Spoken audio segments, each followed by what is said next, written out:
ശ്രീലങ്കയ്ക്കെതിരായ ഏകദിന പരമ്പരയിലെ മോശം പ്രകടനത്തിന്റെ സാഹചര്യത്തിൽ ചാമ്പ്യൻസ് ട്രോഫിക്ക് മുൻപായി ഇന്ത്യൻ ഏകദിന ടീമിൽ അഴിച്ചുപണിക്ക് സാധ്യത.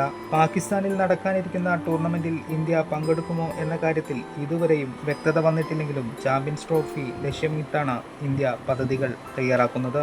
ശ്രീലങ്കൻ പര്യടനത്തിൽ ഇന്ത്യൻ ബാറ്റർമാർ ഒന്നടങ്കം പരാജയമായ സാഹചര്യത്തിൽ ടീമിനുള്ളിൽ അഴിച്ചുപണിയുണ്ടാകുമെന്ന സൂചനയാണ് പരിശീലകനായ ഗൗതം ഗംഭീർ നൽകുന്നത്. ചാമ്പ്യൻസ് ട്രോഫിക്ക് മുൻപായി 2025 ഫെബ്രുവരിയിൽ ഇംഗ്ലണ്ടിനെതിരെ 3 മത്സരങ്ങളുടെ ഏകദിന പരമ്പര മാത്രമാണ് ഇന്ത്യ കളിക്കുന്നത്.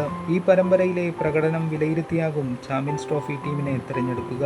രോഹിത് ശർമ്മ, വിരാട് കോഹ്ലി, ജസ്പ്രീത് ബുംറ എന്നീ താരങ്ങൾ മാത്രമേ നിലവിൽ ചാമ്പ്യൻസ് ട്രോഫി ടീമിൽ സ്ഥാനം ഉറപ്പിച്ചവരായുള്ളൂ. അതിനാൽ തന്നെ ഇംഗ്ലണ്ട് പരമ്പരയിൽ മികച്ച പ്രകടനങ്ങൾ പ്രകടിപ്പിച്ചാൽ മാത്രമേ മറ്റു താരങ്ങൾക്ക് ചാമ്പ്യൻസ് ട്രോഫി ടീമിൽ ഇടം നേടാനാകൂ.